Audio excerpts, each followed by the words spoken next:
Bapak, Ibu, dan saudara-saudari yang terkasih, hari ini adalah hari kelima kita novena arwah, dan hari demi hari kita sedang melaksanakan kewajiban mulia kita, tugas mulia kita mendoakan saudara-saudari kita yang sedang berjuang di api penyucian. Adalah kewajiban gereja yang bersiarah, yaitu kita semua yang sedang berada di dunia ini bersiarah menuju rumah Bapa. Kita mendoakan saudara-saudari kita yang sedang berjuang di api penyucian agar mereka segera masuk ke golongan gereja yang mulia bersama Bapa di surga. Berkali-kali saya menyampaikan ini, tidak pernah ada kabar dari mereka apakah sudah selesai hukumannya atau belum. Sehingga yang kita lakukan adalah setia mendoakan mereka. Kalau ternyata mereka sudah bahagia di surga, tidak ada ruginya kita berdoa. Tetapi kalau ternyata mereka masih berjuang di api penyucian dengan hukuman yang diberikan Tuhan, masa hukumannya itu, dan kita tidak lagi mendoakan mereka, kasihan mereka berjuang sendiri, karena gereja yang berjuang tidak bisa memohon belas kasih Tuhan untuk dirinya sendiri. Kita bisa. Gereja yang bersiarah bisa mohon ampun atas dirinya sendiri dan juga bisa mohon ampun atas dosa-dosa saudara-saudari kita yang sedang di api penyucian. Maka tanggung jawab mulia kita mendoakan mereka hari demi hari. Secara khusus pada bulan November ini kita diberi waktu untuk mendoakan mereka, mengingat bahwa mereka butuh doa-doa kita. Banyak nasihat Yesus yang diberikan dalam bacaan Injil hari ini, tapi saya terkesan dengan barang siapa setia dalam perkara-perkara kecil, ia setia juga dalam perkara-perkara besar.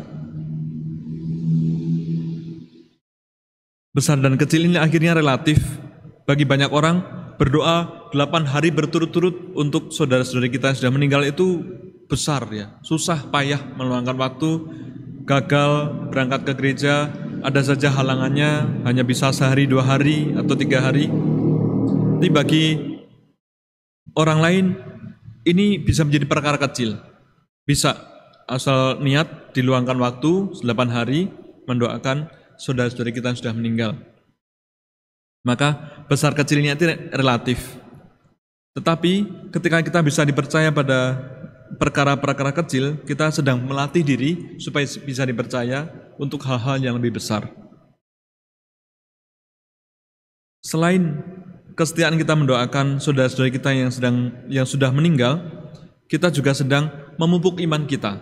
Kalau kita mendoakan mereka yang sudah meninggal supaya mengalami kebahagiaan kekal, berarti kita mengimani adanya kehidupan abadi. Kalau kita tidak mengimani adanya kehidupan abadi setelah seseorang meninggal, untuk apa kita mendoakan mereka yang sudah meninggal? Dengan mendoakan mereka yang sudah meninggal ini, kita sedang memupuk kepercayaan kita, memupuk iman kita bahwa ada kehidupan abadi setelah kita meninggal kelak.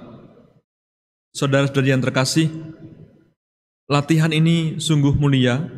Kita meluangkan waktu sungguh tidak mudah. Hampir setiap sore hujan sekarang ya.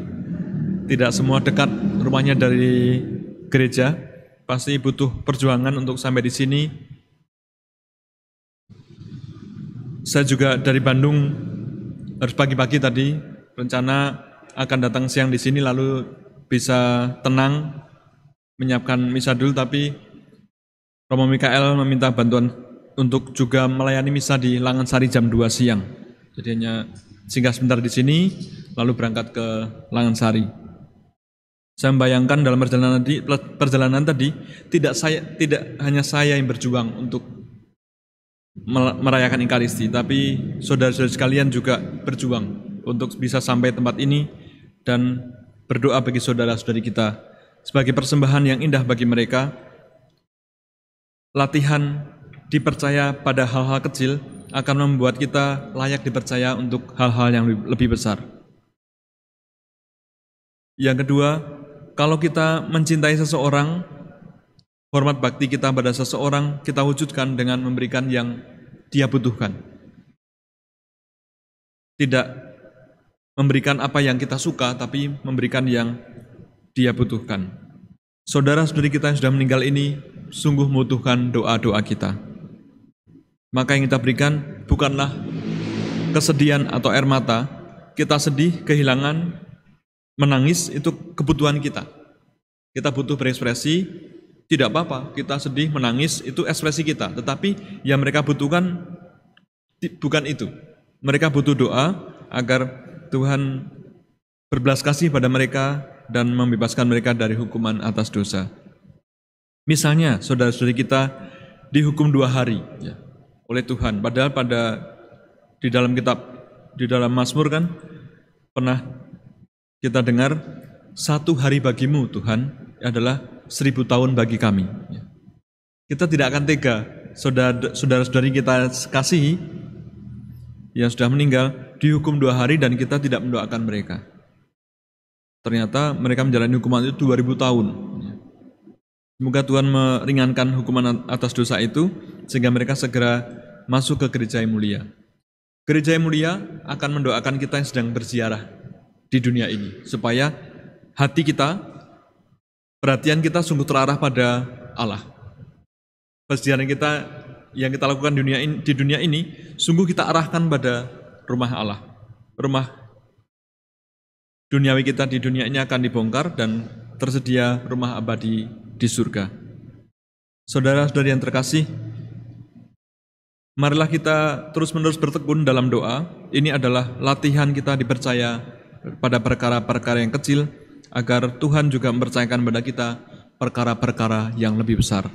Kita dipercaya bukan tiba-tiba, tetapi karena kita sungguh-sungguh terlatih, bisa dipegang kata-katanya, bisa dipegang komitmennya, sehingga ini yang akan sangat mempermudah Tuhan memberikan perutusan pada kita. Tentu kita akan diberi kepercayaan yang lebih besar.